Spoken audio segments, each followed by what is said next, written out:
ركز معايا وخلي ظهري ثابت، وهبدأ ألعب التمرين بتاعي.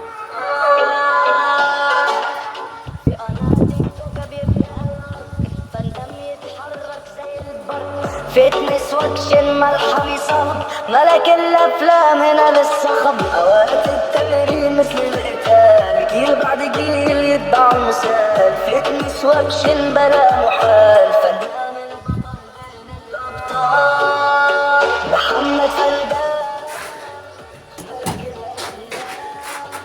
كل يوم يعبر يا كوكب فتنس، وفيك الآن نعيش الأسطورة بكل اهتمام.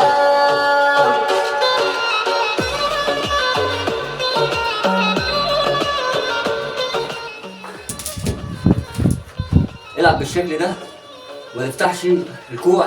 أهم حاجة ما تفتحش الكوع، افتح العضلة.